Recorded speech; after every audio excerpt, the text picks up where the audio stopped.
¿Cómo les va? ¿Qué dicen? Muy buenas noches. Nueva edición de Lo que se viene en televisión. Esta noche vamos a estar hablando del conocimiento.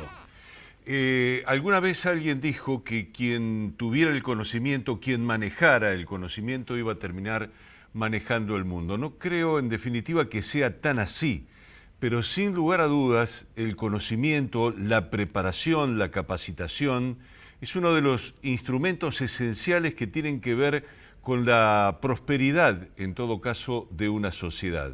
Y sobre el tema vamos a estar conversando esta noche con el ingeniero Enrique Mamarela, que es el rector de la Universidad Nacional del Litoral y que desde hace un tiempo a esta parte ha pasado a ser también el coordinador general de las universidades nacionales de todo el país. Razón por la cual, bueno, vamos a tratar de indagar con respecto a este tema, cuál es la planificación que hay en ese sentido y fundamentalmente cómo pensamos, ¿no? Porque desde el momento en que orientamos la capacitación de los profesionales, estamos pensando en el perfil del país, nada más y nada menos. Patricia Grau, muy buenas noches, ¿cómo te va? Buenas noches, Héctor. Muy bien, dijiste conocimiento. Nada más importante que la incubadora que tiene la UNL para mostrarnos muchísimas cuestiones que tienen que ver con las ideas, los proyectos para cualquier emprendedor de la universidad o no. Así que vamos a estar hablando en una primera parte de eso. Muy bien. Y por otro lado, le damos la bienvenida a Matías Batista. Matías, muy buenas noches. ¿Qué tal, Héctor? Pato, muy buenas noches para ustedes y muy buenas noches para toda la audiencia. Hoy vamos a tratar como primer tema los anuncios del gobierno, por supuesto. Esta semana ha sido una semana muy intensa de anuncios del gobierno, intenta retomar la agenda y vamos a hablar de este nuevo IFE 4 como primer tema del día de hoy que tiene una importancia muy determinante en lo que tiene que ver con la inyección de dinero que el gobierno quiere hacer en el consumo y retomar un poco la agenda desde el punto de vista económico. Bien, visto esto, ¿no? El tema social de la Argentina también es un tema de enorme trascendencia. Saludamos a Enrique Mamarela. Enrique, muy buenas noches, ¿cómo estás? Muy buenas noches, ¿qué tal? Gracias por invitarnos. Bien, en un ratito vamos a tener la conversación contigo y vamos al segundo anticipo que plantea Patricia Grau. Bueno, vamos a hablar un poquito de esto que tiene que ver con la vacuna antirrábica. Investigadores de la universidad junto con el CONICET largaron esta nueva vacuna para la rabia que es a nivel mundial una novedad. Muy bien, ¿y qué está pasando con el consumo de la carne? Es el segundo tema que nos va a plantear Matías Batista.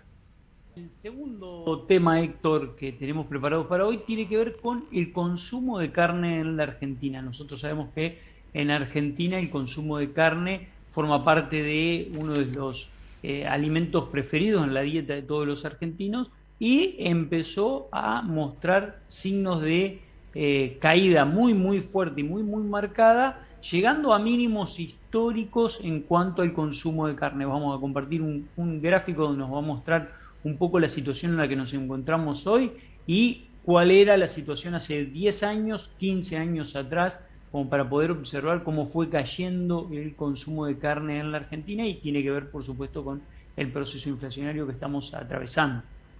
Bien, muy bien. Estos son, en todo caso, los temas que vamos a proponerles a ustedes compartir esta noche. Hacemos una breve pausa y ya volvemos. Bien, y relacionando en todo caso el nombre de nuestro programa, Lo que se viene, con lo que tengan que ver novedades desde el punto de vista científico, novedades desde el punto de vista de la innovación tecnológica, las novedades en general de los emprendedores, vamos con esta presentación. Sancor Seguros, estamos. Muy bien, la empresa incubada en el parque fue distinguida por innovar. Se trata de Nanotech, que ha sido premiada. La distinción de 42 proyectos nacionales incluyeron el desarrollo del barbijo ion positivo. Innovar rige desde el 2005 para fomentar la cultura nacional innovadora. Agronex es tecnología para una agricultura sustentable. La empresa crece y necesita un desarrollador de software. Tenés que sumarte a crear la agricultura del futuro. Envía currícula a rrhhacronex.com con el asunto desarrollador. Ideal Team es un concurso a desarrollarse entre el 16 y el 20 de mayo de manera online. Se trata de un espacio interactivo para consolidar equipos. Las inscripciones abiertas hasta el 9 de mayo de manera gratuita en www.unl.edu.ar/vinculación. Jornada sobre la gestión de la innovación y la tecnología en la región.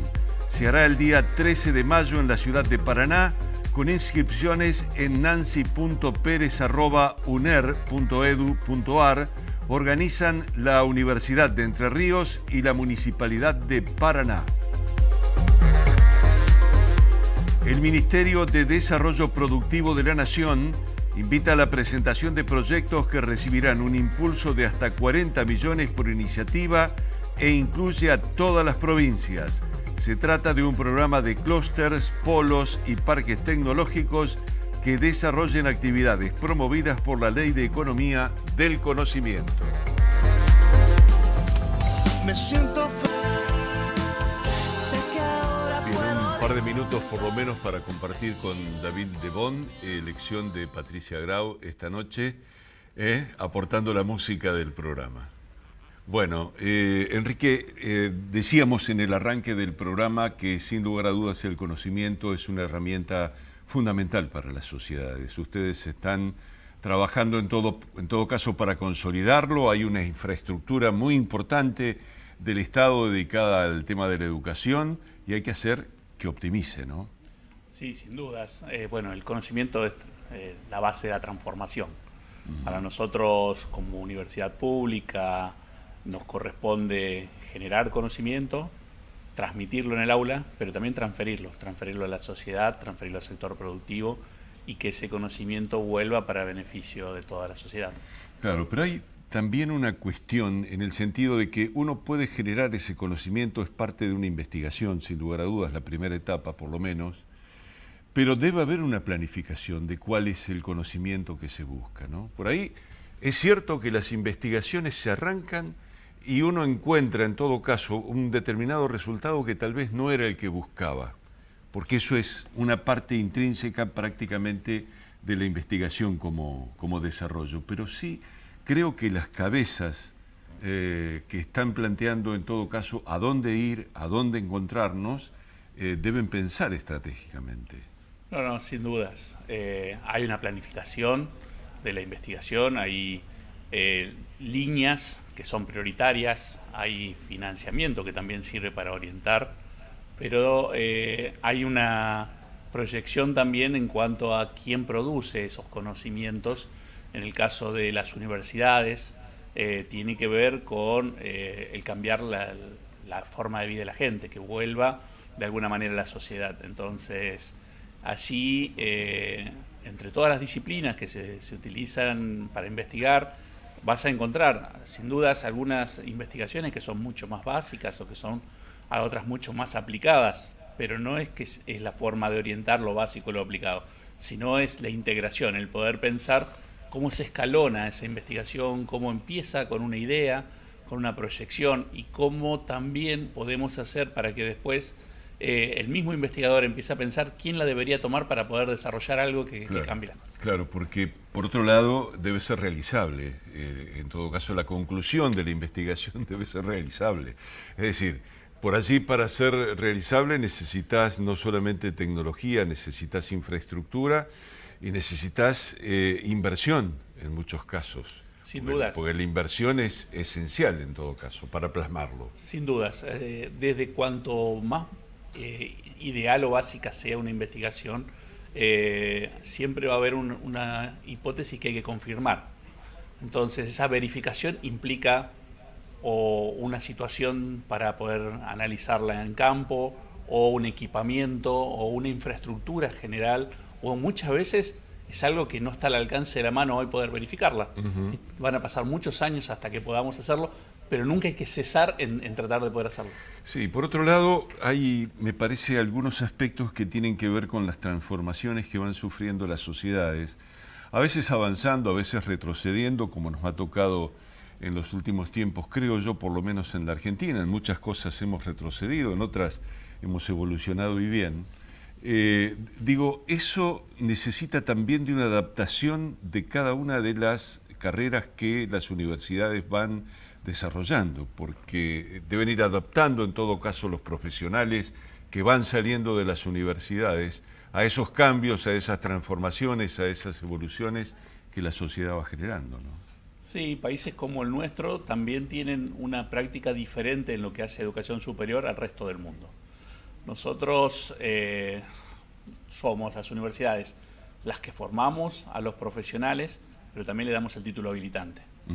Y al darle ese título habilitante le conferimos capacidades y formas de autoaprendizaje para poder mantenerse activo durante prácticamente todo su ciclo de vida profesional. Entonces, nuestros profesionales, nuestras carreras en general son más largas y de alguna manera mucho más profundas en cuanto a las herramientas que se le otorgan para poder pensar que alguien con esas herramientas va a seguir siendo competitivo 20, 25, 30 años en el mercado.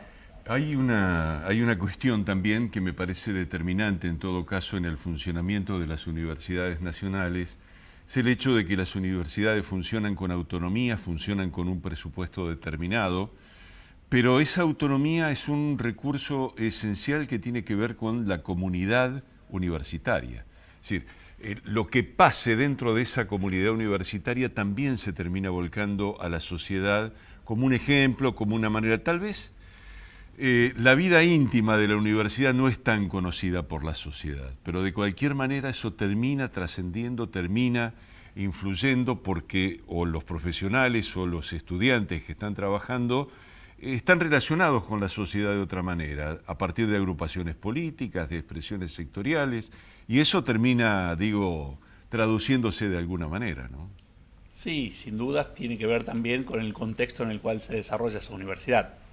Nosotros tenemos una universidad que tiene una escuela, digamos, una lógica, pero también en una escala de ciudad en la cual, si sumamos los universitarios de la Universidad del Litoral, la Universidad Tecnológica Nacional Santa Fe y la Católica, vamos a tener prácticamente un 10%, más de un 10% de la población que son estudiantes universitarios, jóvenes, en edad de producción máxima intelectual incluso, con mucha avidez cultural, con muchas ganas de cambiar la vida y sus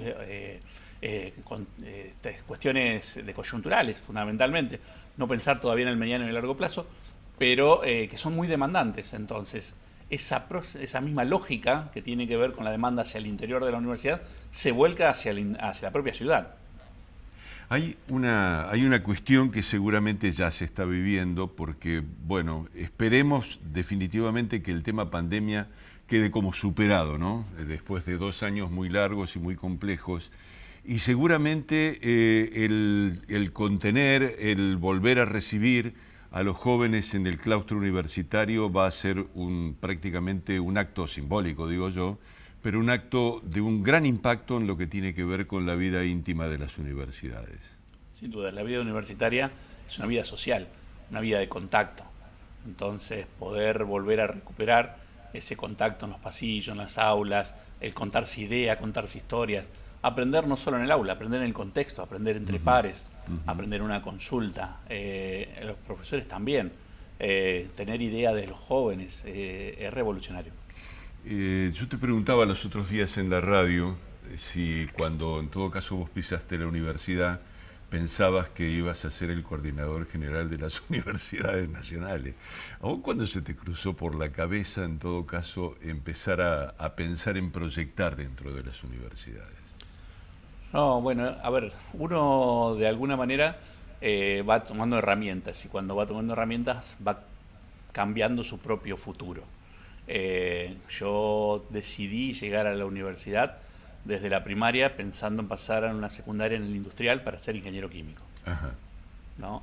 O sea, Entonces, somos egresados de la misma escuela. claro, entonces ya con 12 años poder pensar de que mi carrera iba a ser una formación técnica diferente y tener herramientas para resolver algunos problemas. En ese momento yo creía que la ingeniería química era mucho como la química más mágica, digamos, ¿no? Que lo que realmente fui aprendiendo después. Claro, pero la química fue una revolución de mediados del siglo pasado, ¿no? Es decir, que cobró una gran importancia, sobre todo por el perfil que tenían las industrias, y fue una de las especialidades con mayor expectativa. Yo recuerdo también en mi paso por allá por la década del 60, por la escuela industrial, que se pensaba fundamentalmente en la herramienta de la química como la herramienta transformadora de ese momento. Y venía a plantear la ciencia nueva, ¿no? Ajá. O sea, era la ciencia que iba a revolucionar de alguna manera los conocimientos. Y después cuando uno va evolucionando y va viendo, la química tal vez no avanzó tanto como la física, y ahí encuentro también el tema de los procesos, de Sí, analizar la los electrónica, ni problemas, hablar bueno, también. la electrónica, Ajá. ¿no? Entonces, todo eso que formó parte de lo que iba a ser mi época, ¿no? Todos pensamos que iba a ser el 2000, ¿no? Y crecimos viendo cómics o dibujos que en el 2000 los autos iban a volar, de que 2001 decían el espacio, ¿no? Esa era la lógica, y después eso no sucedió, pero sucedió otras revoluciones que no pensábamos, y que si uno lo mira, digamos, el desarrollo de muchas cosas que hoy se aplican en la vida cotidiana, que fueron a través de la llegada al espacio, a través de la Fórmula 1, a través de las propias guerras en el mundo que permitieron aplicar después a la sociedad muchos conocimientos, también fueron transformando la forma de pensar. Sí. Y esa es la lógica de la organización también que fuimos adoptando. Uno va pensando en el desarrollo de la Argentina, la importancia que tomó el sistema productivo primario, en importancia en el sentido de la generación de divisas fundamentalmente, y también hoy se lo está viendo desde el punto de vista del impacto ambiental que tiene el sistema productivo, ¿no? Pero eso determinó que la universidad hiciera un desarrollo de especialización en esa materia. Hoy afincada fundamentalmente en la ciudad de Esperanza, tienen una infraestructura notable, digamos, dentro de la universidad. Sí, sí, claramente. Nosotros, como una forma de la mirada del conocimiento, de las economías primarias, las manufacturas, industrias manufactureras, la industria del servicio, que eran allá por los 90, principios del 2000, y hoy la industria del conocimiento. El tema es cómo le hacemos un entramado que permita que el conocimiento mejore día a día, pero que también haga mejorar a la gente y no perder puestos de trabajo. Entonces, tenemos que pensar en todo el nivel y pensar cómo hacemos esa cadena, no solo cómo tiramos de una punta, sino también cómo acompañamos y cómo permitimos que la sociedad se desarrolle en su conjunto. Claro, hay una cuestión por allí que uno dice, a ver, ¿cómo se va a resolver, digamos, el tema del trabajo del futuro? Se habla de que van a ser condiciones absolutamente distintas a las que hemos conocido, incluso nosotros como trabajo, y eso representa un desafío de pensar en la formación de la gente a través de un reformateo de la cabeza. Es decir, no hay otra manera. Y fundamentalmente teniendo en cuenta por allí las limitaciones que tiene hoy la Argentina desde la perspectiva de desarrollo, ¿no? Hay una gran potencialidad, los otros días lo conversábamos, es como que hay una Argentina latente, pero esa Argentina no parece terminar de ser descubierta por quienes pueden llegar a transformarla. Bueno, aquí creo que hay que hacer un cambio, las universidades estamos haciendo un cambio. Estamos pasando de un modelo que construido en la currícula, en el conocimiento, en acumular conocimiento, a un modelo pensado en el proceso, en cómo acumulamos competencias. Entonces, ese nuevo trabajo, esa nueva forma, va a ser sumatorias de competencias para resolver problemas. Bien, estamos conversando con Enrique Mamarela, el rector de la Universidad Nacional del Litoral, conversando sobre este tema, ¿no? El tema del conocimiento y sobre el tema de la formación de los alumnos en el nivel superior. Lo que ocurre es que muchas veces las universidades están recibiendo alumnos que no tienen las capacidades necesarias como para encarar un proceso universitario. Eso es prácticamente un tapón que tienen ustedes de aquí en adelante, una realidad, ¿no? La realidad más grande es la falta de homogeneidad en el producto que se sale de la escuela secundaria. ¿No? Antes uno por ahí podía pensar de, bueno, los que vienen de ciertas escuelas o los que vienen de cierto lugar son alumnos promedios. Hoy no hay un alumno promedio en ninguna escuela. Hoy hay muy buenos alumnos, alumnos regulares y alumnos malos en todo el sistema. Y también eso implica una heterogeneidad muy grande que hay que sumarle toda su historia de vida. Claro. Y hay otra cuestión, los primeros 2 años funcionan como un verdadero filtro dentro de las universidades, ¿no? Aquellas personas que no pueden vincularse en profundidad con la universidad no pueden seguir las carreras que eligieron. Hay una realidad que supone un cambio de ciclo, ¿no? El de la primaria al secundario es un cambio de ciclo importante, el de la secundaria a la universidad es un cambio de ciclo importante. La mayor forma del cambio es una cuestión de cambio mental, de salir de un sistema arreglado donde dicen estudiar de acá hasta acá, tal día te tomamos prueba, las pruebas están programadas así en este calendario, a un sistema que los recibe, les pone a disposición muchísimo más material, dicen, bueno, este es el mínimo que te vamos a dar en una clase, tenés toda esta bibliografía, tenés todo esto para poder seguir estudiando, depende de vos y vas a rendir cuando vos quieras. Las fechas son en julio, en agosto, si no en diciembre, algunas materias la vas a poder promocionar, la mayoría la vas a tener que rendir, después en un integrador, y ahora vos te convertís en dueño de tu propia carrera. Claro, entonces, sos tu autogestor. ese es el cambio más importante, el poder entender de que la vida profesional o el cambio universitario, de ser quien te querés transformar en ese profesional que sos, empieza el primer día, no el día que tenés el diploma. De cualquier manera, recién, por lo menos en lo que es ese espacio que terminás de escuchar, que está relacionado con la vinculación del nombre de nuestro programa, lo que se viene, con todas las innovaciones que plantean las universidades, los centros científicos, las mismas empresas, te encontrás con convocatorias que va haciendo la misma sociedad en el sentido de buscamos un desarrollador en este tema, arrimate acá que está este otro conocimiento, es decir, hay un abanico de posibilidades complementarias a las universidades. Sin dudas, eso que hablábamos de competencias, de poder resolver problemas. Hoy uno puede también aprender en contexto haciendo cosas. Obviamente que no va a tener el conocimiento después para mantenerse activo en un campo laboral durante muchísimo tiempo. Va a tener que ser un aprendizaje continuo. Entonces, uno puede elegir una forma de crecer y desarrollarse profesionalmente estudiando de a poco muchas veces o tomar, digamos, la vía de la universidad, en la carrera universitaria, en el que tiene mucho conocimiento de cómo resolver algunos problemas, mucha formación para poder seguir después buscando las herramientas que necesite para estar actualizado y hacer ese paso mucho más fuerte y más grande al principio. Muy bien, vamos a hacer una breve pausa y ya estamos con ustedes.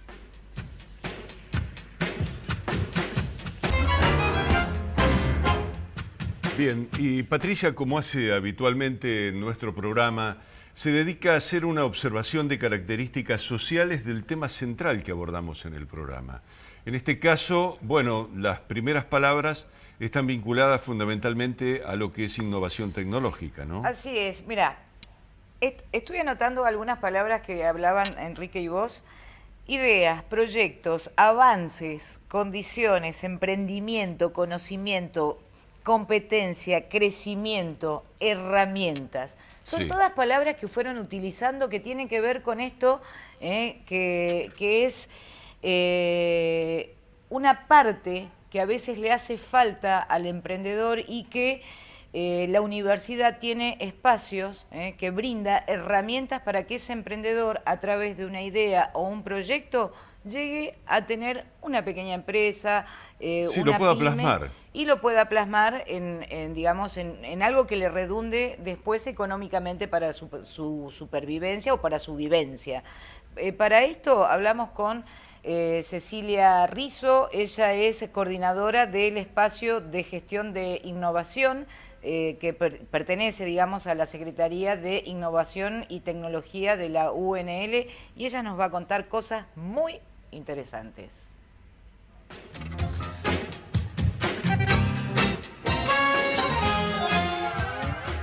Bueno, con respecto al espacio de las incubadoras, que actualmente me encuentro coordinando dentro de la universidad, comentarles o contarles brevemente que son espacios donde nosotros acompañamos a aquellos emprendedores que tienen una idea de negocio a poder concretarla y el día de mañana poder crear su propia empresa. Es decir, son espacios, algunos tienen un espacio físico o también pueden ser espacios virtuales en donde nosotros acompañamos con distintas herramientas a que un equipo emprendedor que tiene una idea proyecto pueda convertirla el día de mañana en una empresa y poder vivir de ese modelo de negocios. Estos espacios físicos ofrecen distintas herramientas. Estas herramientas tienen que ver con asistencias técnicas, como por ejemplo se le brindan asesoramientos o capacitaciones en armar el modelo de negocios, en trabajar sobre los aspectos económicos, financieros, contables, de costos, es decir, ir dándole forma a esa idea proyecto para que pueda madurar y el día de mañana poder trabajar y vivir de ese emprendimiento. Pero no solo se le da asistencia técnica o capacitaciones, sino también se les puede brindar, de acuerdo al tipo de proyecto de que se trate, un espacio físico, porque son espacios que contienen, que albergan a estos emprendedores, ¿sí? Entonces, esos espacios físicos, de acuerdo a la necesidad del tipo de proyecto de que se trate, puede ser un laboratorio, una oficina, o bien un espacio de coworking, que se llama un espacio comunitario, donde los emprendedores pueden asistir para trabajar sobre su proyecto. Entonces va a haber diferentes tipos de emprendimientos que se pueden presentar y la universidad tiene también distintos espacios para poderle darle contención. Es así que tenemos una incubadora de emprendimientos culturales aquí en la ciudad de Santa Fe, que depende de la universidad y del municipio local, que va a albergar proyectos de base cultural. Con esto nosotros referimos a proyectos que tienen que ver con un objetivo, con una mira de industrias culturales asociadas al turismo, al videojuego, a las artesanías, al diseño. Entonces nosotros abrimos convocatorias, la universidad junto al municipio abre convocatorias en donde el interesado puede aplicar y puede ingresar a este sistema de acompañamiento de su proyecto de base cultural. El emprendedor se puede acercar tanto de la comunidad universitaria como del público en general a las incubadoras, exactamente. No necesariamente tiene que ser de la comunidad universitaria. Es un espacio abierto a la comunidad en general. Hay distintas formas de acceder de acuerdo a la incubadora de que se trate. Por ejemplo, expresiva, que son para los proyectos que tienen base cultural, se llama o se presenta a través de una convocatoria abierta al público. Uno tiene un periodo de apertura, completan un formulario, luego presentan el proyecto y un comité evaluador. Bueno, hay todas unas etapas dentro de la evaluación y luego ingresan al proceso que se llama de preincubación, donde se trabajan estas cuestiones que te comentaba acerca de la asistencia técnica, trabajar en el modelo de negocios, las capacitaciones específicamente. Mientras que IDEAR, que es otra de las incubadoras también que tiene la Universidad Nacional del Litoral, junto con el municipio de la ciudad de Esperanza, en este caso, que está localizada en la ciudad de Esperanza, cuenta con una ventanilla abierta. Esto significa que no es por convocatoria, sino que el emprendedor, el equipo emprendedor que tiene una idea proyecto, se puede acercar a la incubadora, también con la misma dinámica, completar un formulario que luego se eleva para poder evaluar si está en condiciones de ingresar, y si así lo fuere, puede ingresar a la incubadora, también asistiendo a un espacio físico, a estas distintas capacitaciones para empezar a trabajar sobre su emprendimiento. Y otra de las plataformas con las que contamos también, que trabaja la universidad, es el Parque Tecnológico Litoral Centro, que también tiene su incubadora y alberga proyectos ya de base hasta recién vimos de base cultural, de base productiva y esta incubadora proyectos de base científicos tecnológicos. Entonces, que también tiene su propia dinámica de trabajo para que los proyectos o los emprendedores interesados puedan ingresar a la incubadora y puedan también tener los beneficios de estar allí alojados. Para ahondar en toda esta información, ingresan a la página www.unl.edu.ar/vinculación y en el apartado dentro de emprendedurismo e incubadoras está toda la información para poder ahondar en estos temas.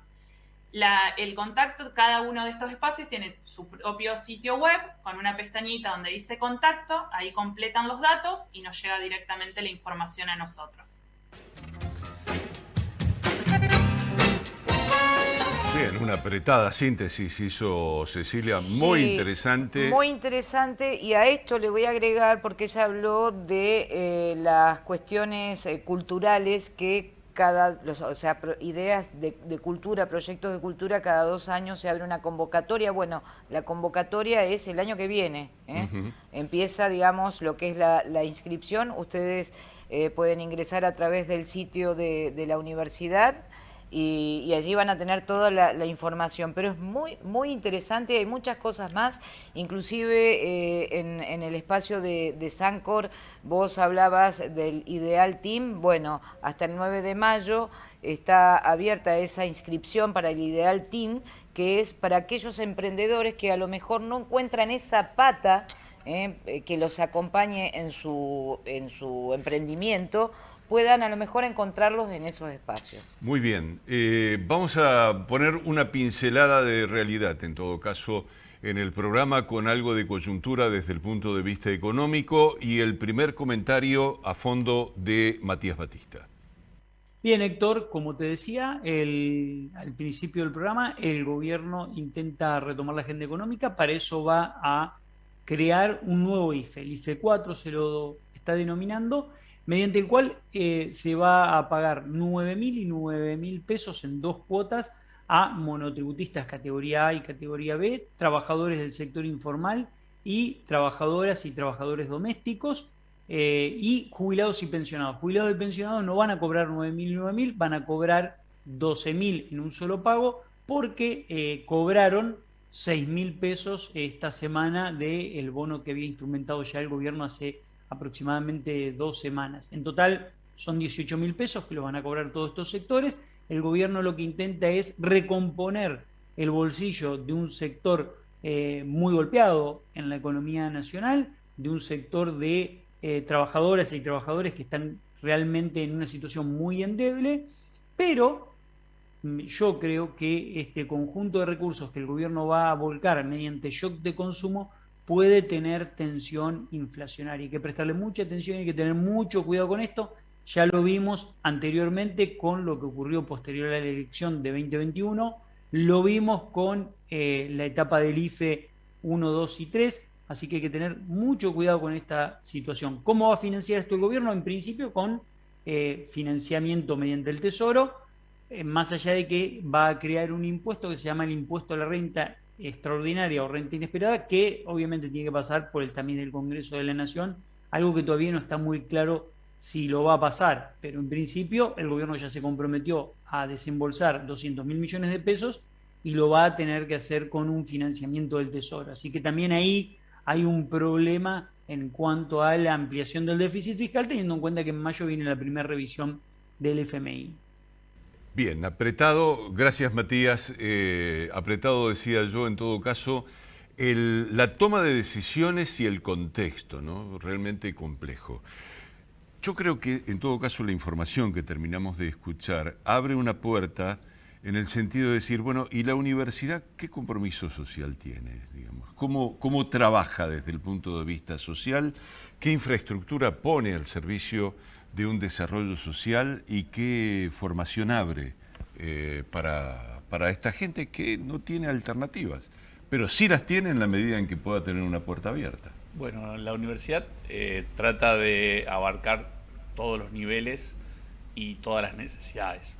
En lo que es del punto de vista educativo, desde el año 1929 tiene los cursos de formación para obreros, los cursos de profesionalización, que uno en general los marca más así como los cursos de noche del industrial, ¿no? Sí. Que es mucho más que eso, pero que todo el mundo lo referencian por el lugar, por donde se ha desarrollado.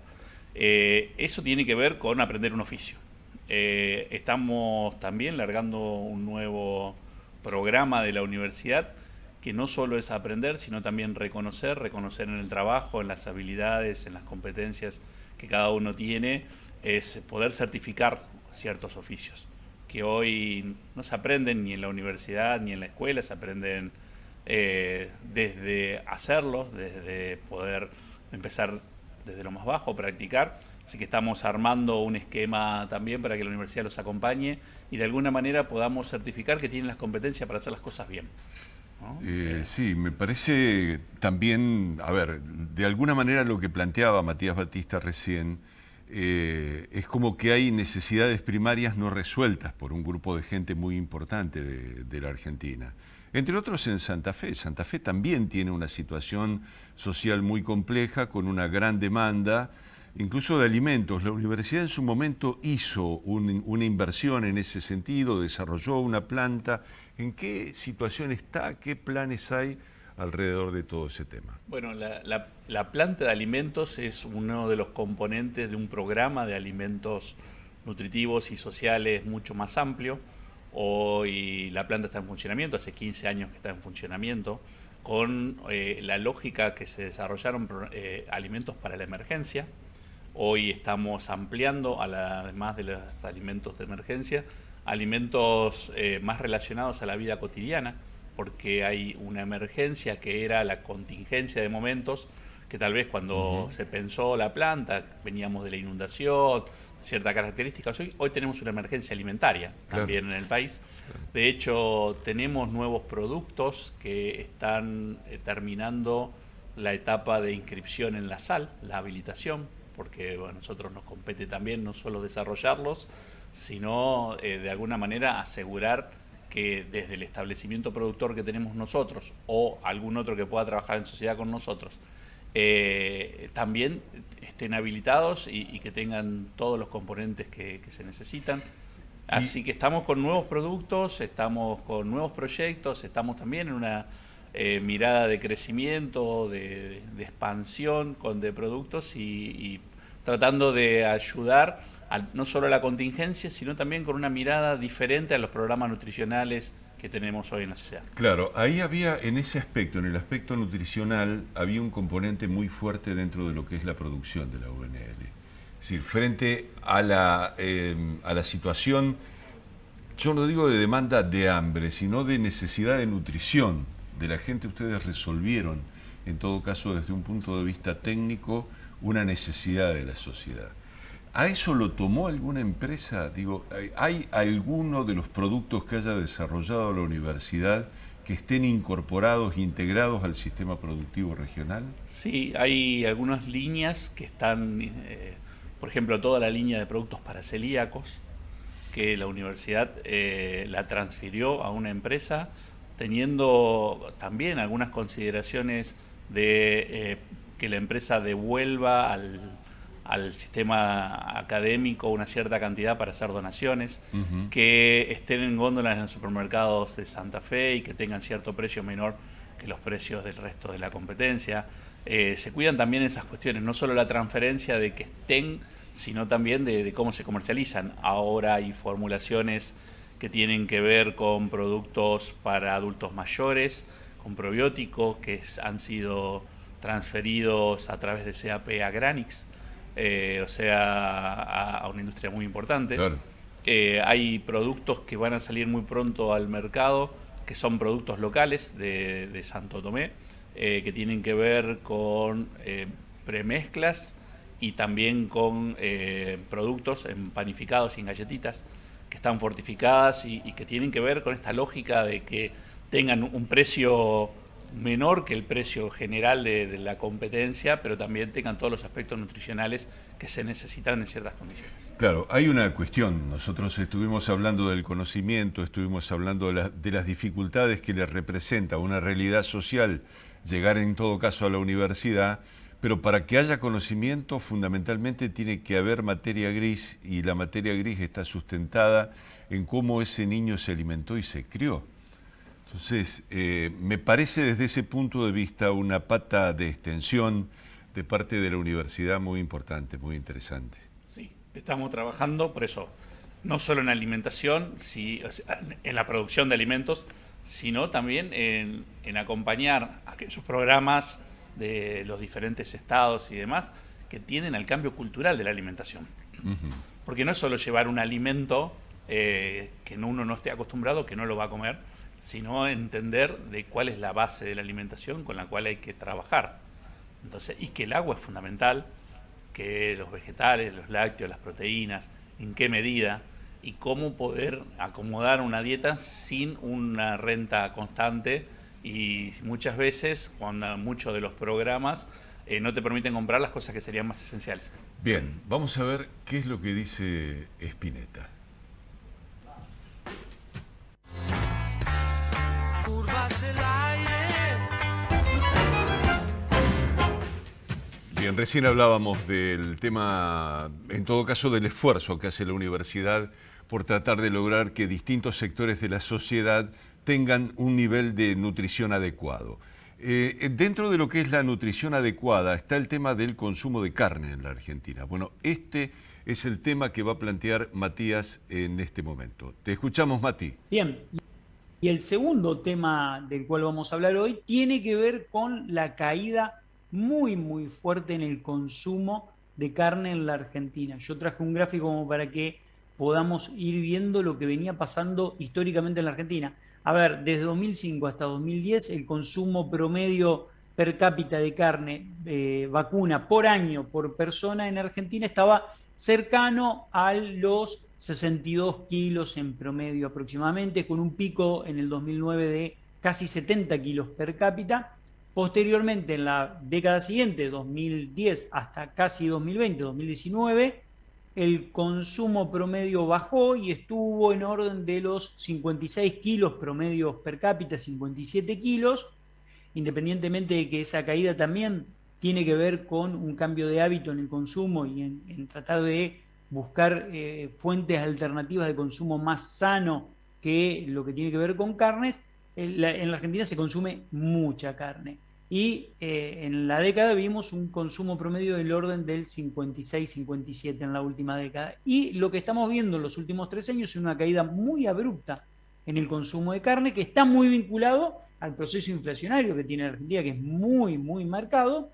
Y bueno, en el último año hemos perforado los 50 kilos promedio de carne por año y estamos hoy en 47,4%, un valor muy bajo en relación a lo que veníamos viendo en los últimos años. En consecuencia, lo que venimos viendo es que el impacto que está teniendo el crecimiento muy fuerte en los productos alimenticios, fundamentalmente en carnes, está siendo reflejado en este gráfico que vemos acá, con una caída brutal en el consumo en los primeros 3 años, en los últimos 3 años, desde lo que es 2020, 2021 y ahora en 2022 tocando un piso de 47,4 kilos de carnes promedios por año, ¿no?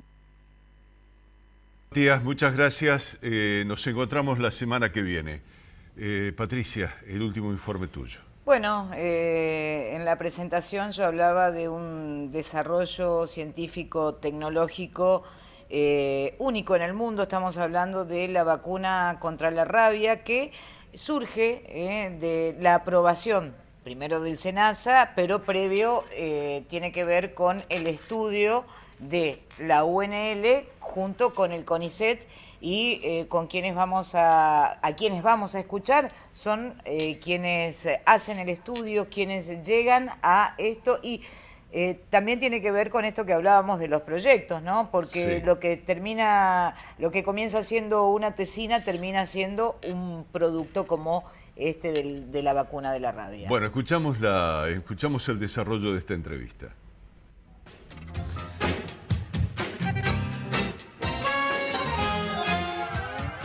La novedad es que hemos recibido la aprobación por parte del SENASA del primer lote a control de una vacuna, que es una vacuna para la enfermedad de la rabia animal, para su utilización en mascotas y en el ganado. Es algo muy importante, digamos, para nuestro laboratorio, ya que se trata de una vacuna innovadora, de características especiales, no emplea virus en su sistema productivo. Se trata de una partícula, de una virus-like particle que hemos desarrollado en la Universidad Nacional del Litoral, en la Facultad de Bioquímica y Ciencias Biológicas, y luego de un proceso de aproximadamente unos 15 años de investigación y desarrollo, hoy podemos decir, digamos, que ya podríamos producir este producto para la sanidad animal. Este es un proyecto conjunto llevado adelante por varias entidades. Por un lado, la Facultad de Bioquímica y Ciencias Biológicas de la Universidad Nacional del Litoral, en donde en el Laboratorio de Desarrollo Biotecnológico comenzamos a hacer los primeros ensayos y los primeros desarrollos, digamos, de este proyecto. Posteriormente fundamos una empresa de base tecnológica que lleva por nombre Celargen Biotech, que continuó con parte del desarrollo, digamos, de esta vacuna. A partir, digamos, de la fundación de esa empresa de base tecnológica surgió la posibilidad, digamos, de vincularnos con el sector productivo veterinario y dio lugar a la fundación de una nueva empresa de base tecnológica que hoy lleva por nombre Biotecnofe, donde se va a realizar, digamos, la producción del principio activo y para luego finalmente comercializarse a través de la empresa Productos Veterinarios, Sociedad Anónima o SOVET, que también se encuentra radicada en el Parque Tecnológico Litoral Centro. Este proyecto empezó en el año 2008 con mi trabajo de tesina de la carrera de licenciatura en biotecnología, en el cual, a partir de una idea de mi director, Claudio Prieto, empezamos a trabajar, a hacer los primeros experimentos para el desarrollo de esta vacuna. A partir de resultados positivos y con el ánimo de seguir avanzando, la enmarcamos en mi tesis doctoral, ¿sí?, de doctorado en Ciencias Biológicas, que hice en la Facultad de Bioquímica de la UNL. Y bueno, también los resultados positivos que fuimos obteniendo nos alentaron a seguir trabajando y yo también seguir avanzando, quiero decir, en mi carrera académica. Me convertí en investigador de CONICET, llevando a cabo mis actividades de investigación también, siempre en la Facultad de Bioquímica de la UNL. Y bueno, esos resultados que fueron acompañando nos llevaron a vincularnos con el sector de las empresas de la sanidad animal para poder de alguna manera transferir este producto al mercado y que no quede solamente en una publicación, en una tesis, en un capítulo de libro, sino que una tecnología desarrollada efectiva pueda transferirse al mercado, pueda ser aplicada en animales para una enfermedad como la rabia, que es muy importante, aunque no se sepa mucho, pero es muy importante que vacunemos a nuestras mascotas para protegernos de la rabia. Y bueno, finalmente que destacar esa sinergia público-privada que fue muy necesaria para hacer y para que hoy este desarrollo que partió de una idea, hoy sea una vacuna que ya esté en el mercado, que se llama Rhabdolite recombinante de BLPs. Y bueno, también es muy importante destacar que un porcentaje de la facturación de este producto obviamente vuelve a la universidad y al sistema científico y tecnológico para que se siga investigando, se siga formando recursos humanos y podamos seguir desarrollando otros productos y que este ciclo virtuoso se siga expandiendo. Bien, ni 30 segundos, simplemente para reafirmar en todo caso que este equipo, de quien terminamos de escuchar por lo menos 2 de los integrantes, está desarrollando la vacuna contra el COVID de la Universidad del Litoral. Sí, bueno. Y de la Argentina. Una de las 4 candidatas que está trabajando en Argentina. Esto es un poco lo que no se ve, que hablábamos hoy de las universidades. Es mantener una plataforma de investigación durante mucho tiempo. Que después ese conocimiento, esa plataforma te permite hacer aplicaciones. Aplicaciones a la industria veterinaria, aplicaciones a la industria de la salud humana. Eso es un poco el pensar a mediano y largo plazo. Patricia, nos despedimos. Nos encontramos entonces la próxima semana. Buenas noches. Será hasta entonces. Gracias.